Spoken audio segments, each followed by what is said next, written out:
The gate to Naomi Vance's orchard hung crooked on its hinge, and the man standing in front of it had walked 40 miles to reach it with a child asleep against his shoulder.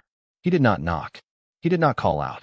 He stood there in the blue hour before dawn, boots caked in red Wyoming clay, and waited for the house to wake on its own, because he had learned that a man who wakes a stranger's house before sunrise had better already be trusted, and he was not.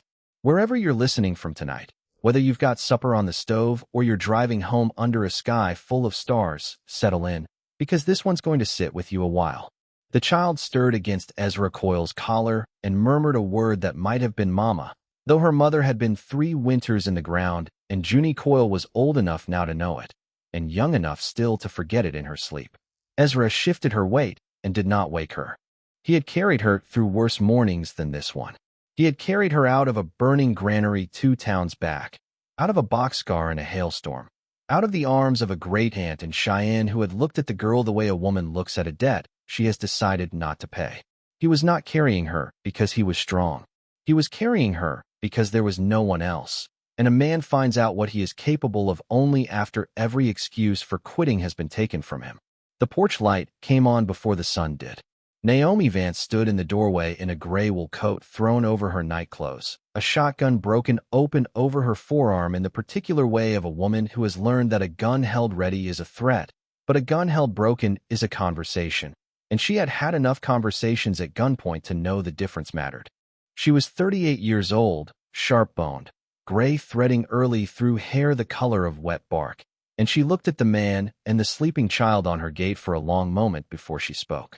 "You're on my land." "I know it, ma'am. Didn't want to come up on the house in the dark." Ezra's voice was low, worn smooth like river stone. "I'm looking for work. Any kind. I can graft. I can build fence. I can frame a barn true to the 1/8 inch. I'll take a bunkhouse floor and a meal for her, and I won't ask for more till you've seen what I'm worth." Naomi's eyes went to the child, and something in her face closed like a door pulled shut against a draft. "I don't hire men with young ones. She's no trouble. She's quiet as church. That's not the trouble I mean." Naomi straightened, and for a moment the shotgun's weight seemed to matter to her more than it had a moment before. "I had an orchard hand 2 years back, brought his boy along to help with the graft cuttings. Boy fell from the loft. I buried him myself because his father couldn't stand upright to do it. She let that sit in the cold air between them. I don't want a child on this place. Not again. It should have ended there." A lesser man would have turned and walked the 40 miles back the way he'd come, and the story of Hollow Pine County would have had 1 fewer orchard hand and 1 fewer chapter worth telling. But Ezra Coyle had a habit, the only habit his late wife had ever teased him for, of hearing the true sentence underneath the one a person said aloud, the way a carpenter hears the grain underneath the paint. And what he heard was not a woman refusing him a job. It was a woman who had lost something and had built her whole fence line around the wound so nothing could get close enough to touch it again. "I'm not asking you to want a child here," he said. "I'm asking for work. She'll sit on the porch with a book the whole day if that's what it takes." Naomi looked at him another long moment, and then at the horizon, where the light was starting to come up gold behind the black shapes of her apple trees, for 100 of them planted in rows her husband had once walked with his hand trailing along the bark like he was greeting old friends. She had buried him, too, 18 months after their daughter. Grief, it turned out, was patient. It could wait for a man to finish mourning one loss before it came to collect the next. "There's a woodshed needs mending before winter," she said finally. "And I've 40 trees due for graft work before the sap rises too high to take a sigh on. You do that clean, and you can have the bunkhouse loft till first snow. After that we'll see." It was not a welcome. It was barely a door left unlocked. But Ezra Coyle had learned to walk through doors left unlocked, because a man waiting for a door held open for him would starve waiting, and he carried his sleeping daughter across the yard toward the bunkhouse, and did not look back to see whether the woman in the doorway watched him go. She did. She watched until the door of the bunkhouse closed behind them, and then she stood alone on her porch in the cold for a good while longer, because something about the sight of that child's small hand curled against the man's collar had reached in and found the one part of her she'd thought she'd successfully boarded over, and she did not much appreciate being reminded it was still there. By mid-morning Ezra had the woodshed's collapsed wall braced, and was cutting new joists with an economy of motion that made old Pruitt Doss, who'd worked the Vance orchard for 11 years and outlasted 2 owners, stopped chewing his unlit pipe long enough to watch. "He's quick," Pruitt said to Naomi, when she came out to check the graft stock.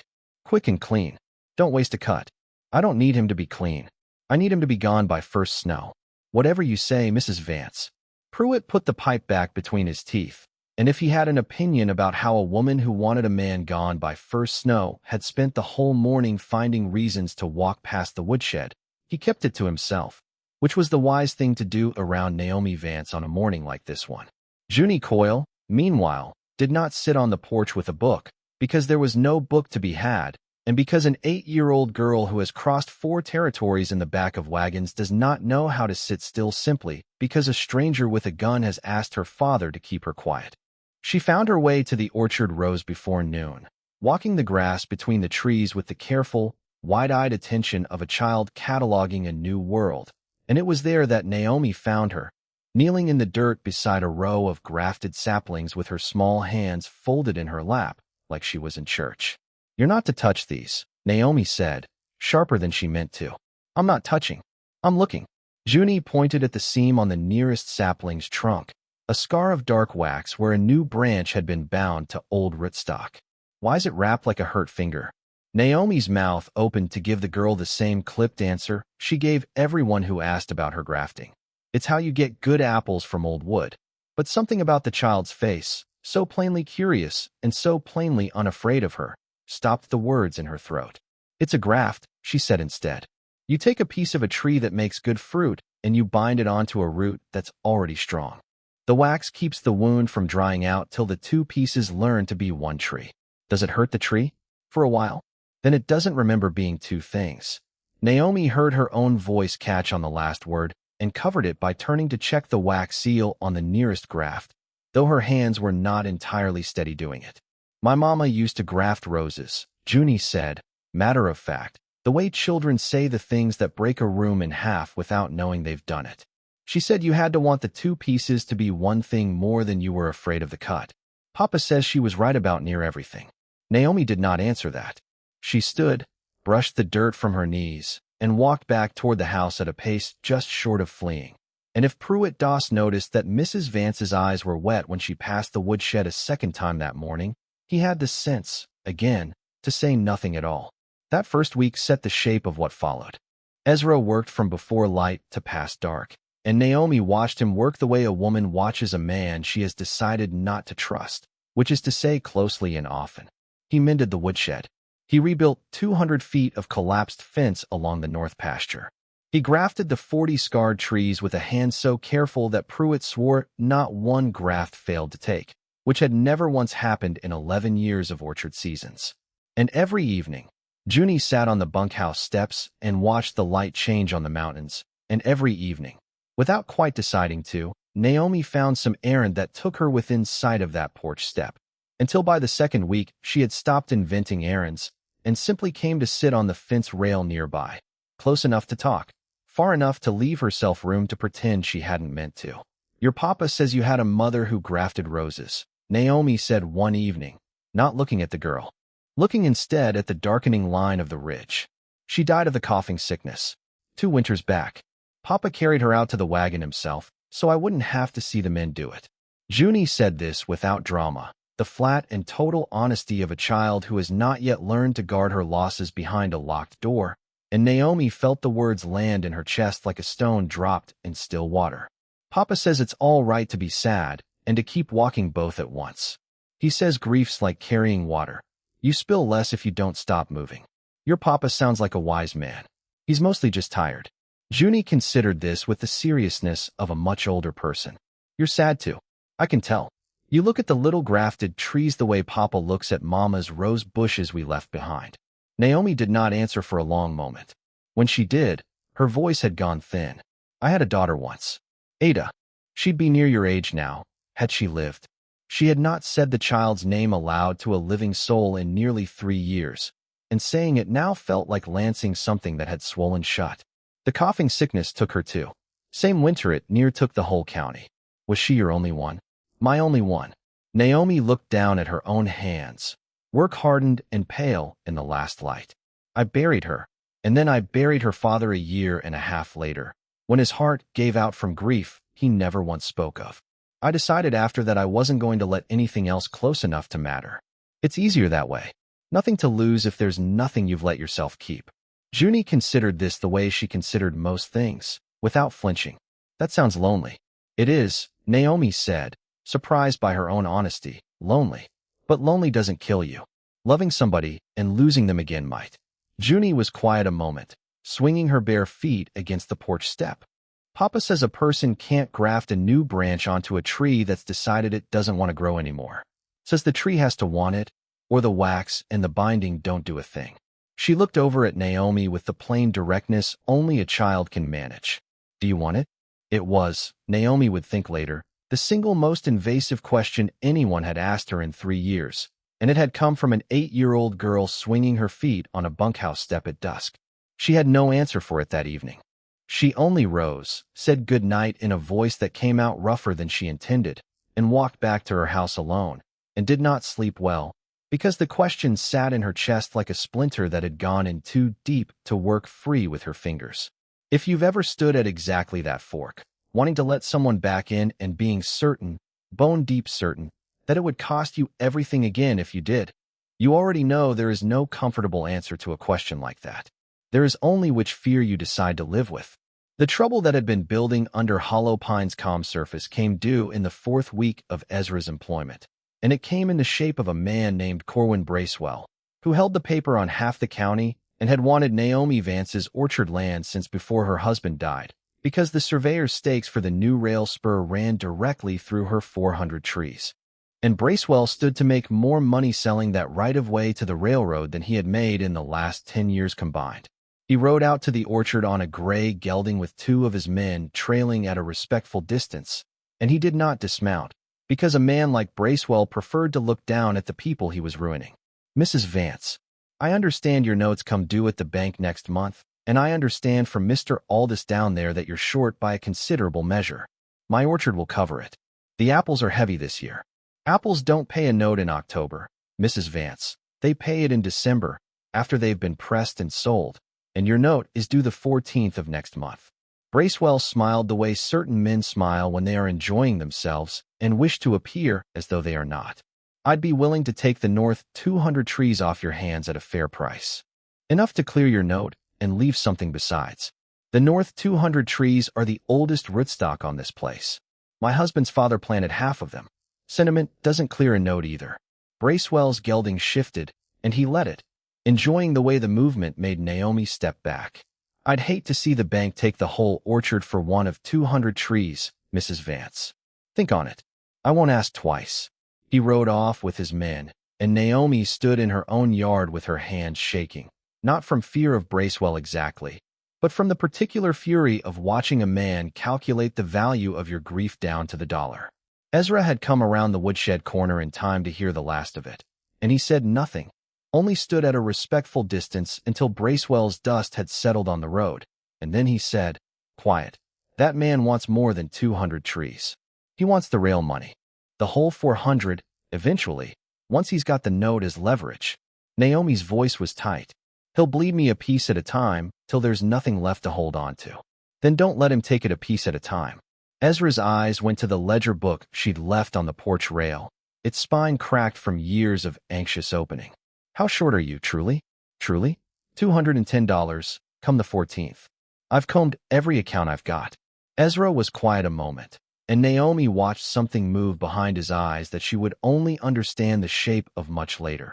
A man doing arithmetic on his own life, weighing what little he had against what this woman and her orchard had come to mean to him and his daughter in 4 short weeks, though neither of them had said as much aloud. "I've got $60 saved," he said finally. "It's Junie's, truly, for when we settle somewhere for good. But it's yours if it helps. I won't take a man's whole savings, especially not his daughter's." "You're not taking it. I'm offering it." Ezra held her eyes. A person only refuses help out of pride when they've decided they'd rather lose everything alone than owe somebody something. "I don't figure you for a woman who can't tell the difference between charity and kindness, Mrs. Vance, even if you've spent 3 years pretending you can't." It was the closest thing to a rebuke he had given her since he'd arrived, and Naomi felt it land exactly where he'd aimed it.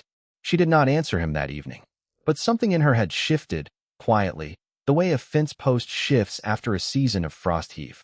Not toppled, only no longer standing quite as fixed as it had before. What would you have done in her place? Taken the help and risked owing a stranger something, or refused it and kept every door of your life bolted the way you'd built it?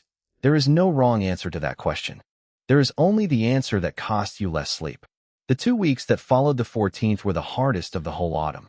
Bracewell's man from the bank rode out twice to remind Naomi of the date, each time with a little more menace dressed up as courtesy. Ezra worked from before light until well past dark, pressing cider from the early apples himself and driving 3 wagon loads to sell at the rail depot in town, though the prices the depot buyer offered were low enough to sting, because word had gotten around, as word does in a county where one man owns half the paper, that the Vance orchard was in trouble, and men who know a seller is desperate rarely pay her full worth.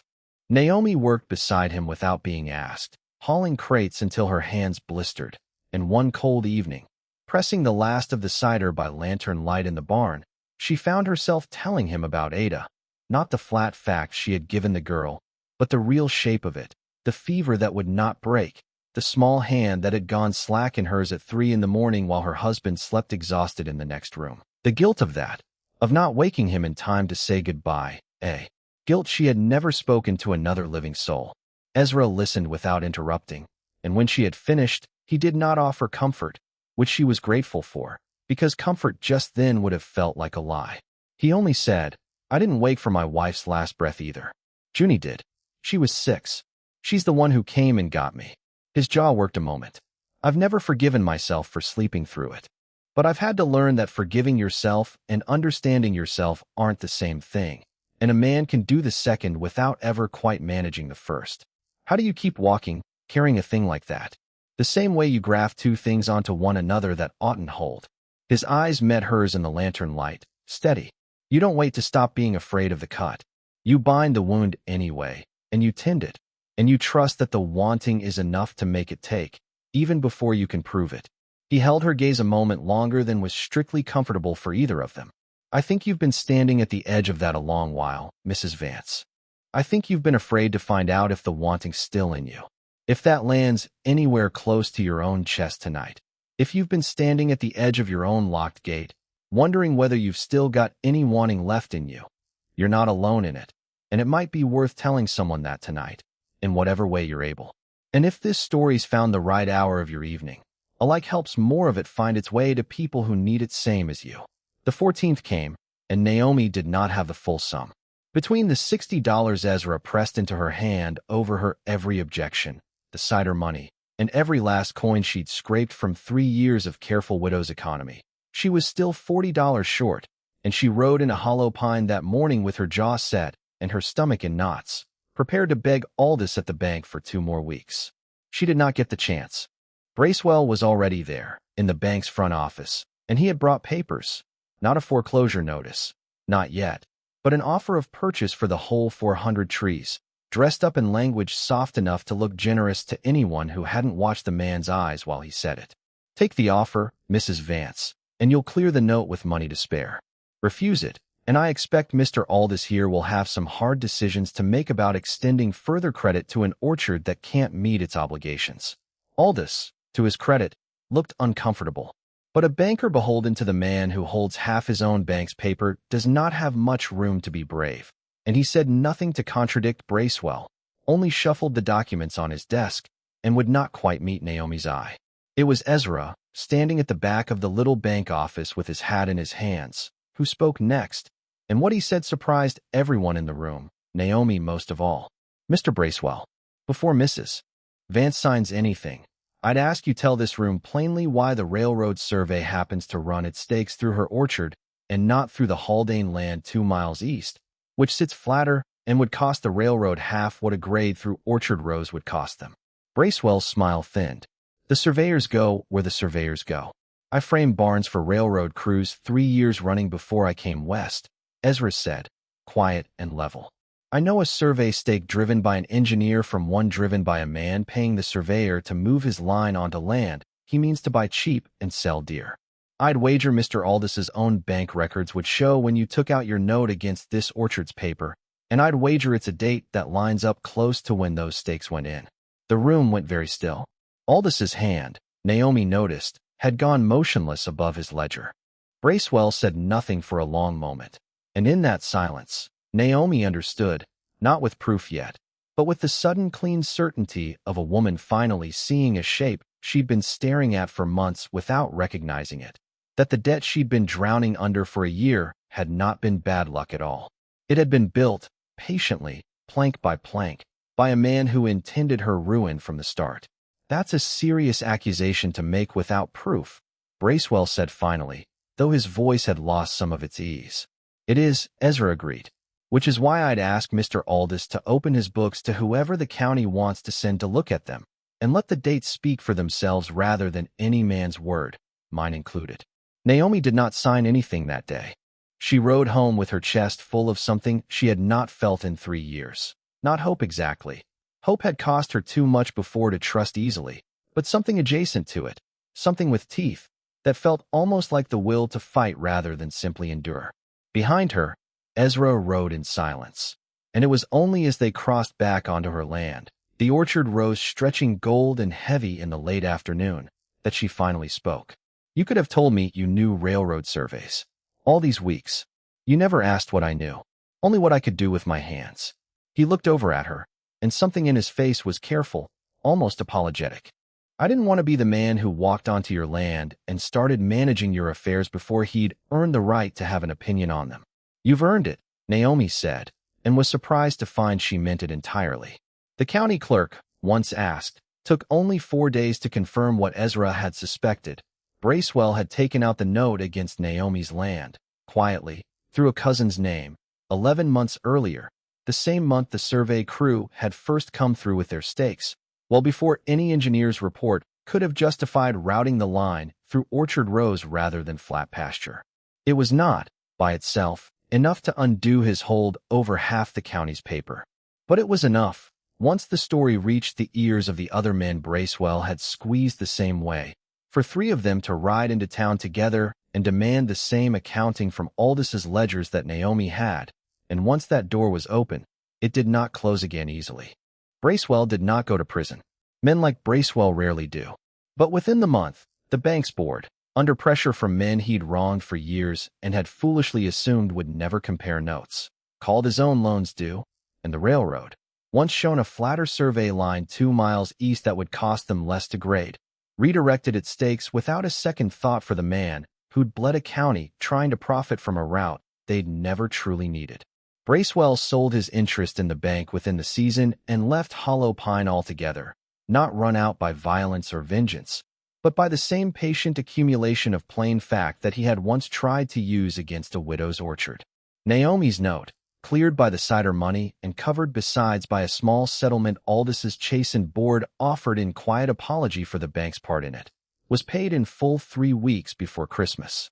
It was on the evening the last of it cleared, a cold, still evening with the first real snow of the year sitting soft on the orchard rows, that Naomi found Ezra alone in the barn, oiling the same tools he'd used to graft her 40 saplings back in the first week of autumn, and she stood in the doorway a while before he noticed her. First snow's come, she said. You said you'd stay till first snow, and see.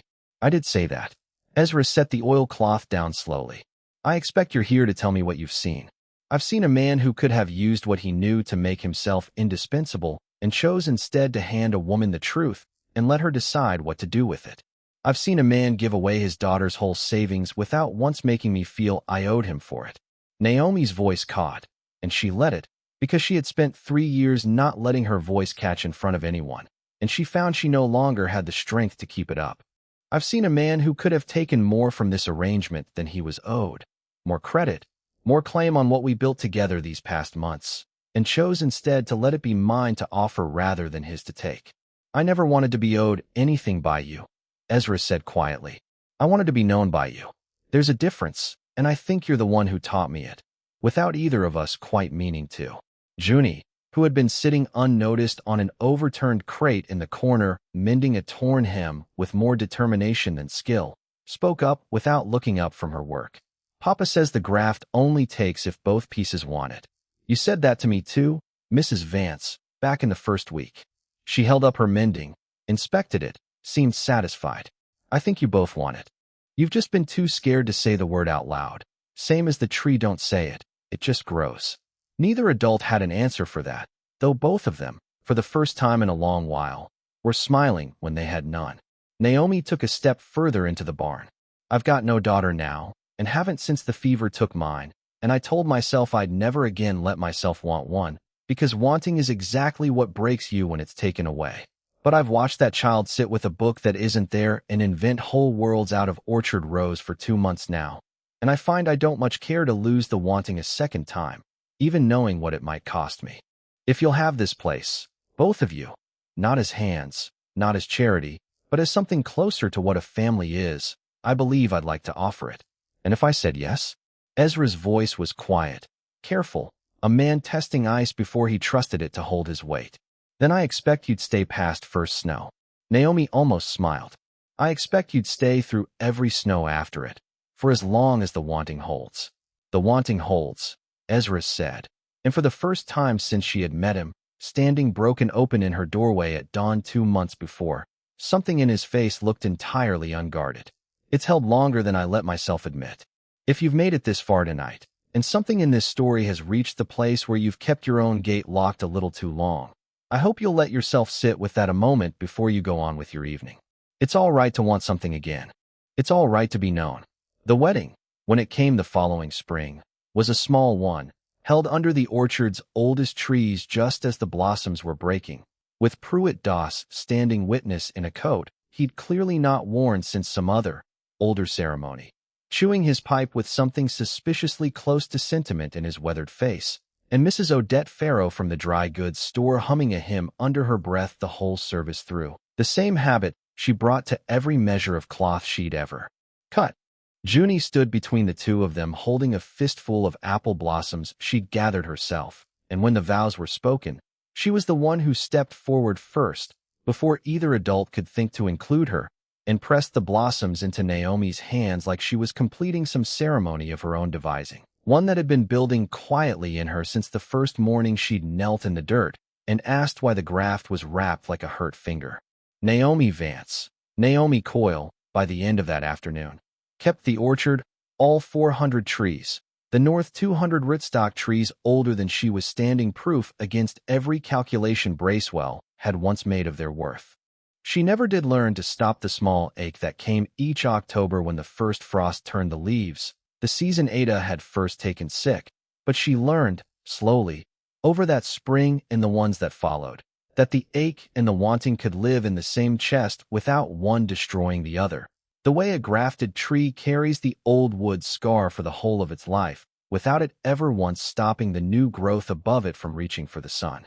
The last light of that wedding evening found the three of them walking the orchard rows together, Junie between the two adults holding a hand on either side, and the oldest trees, the ones Naomi's husband's father had planted, the ones Bracewell had once wanted for a rail line that never came, stood heavy with new blossom against a sky going the color of a healed wound, pale and pink and entirely alive.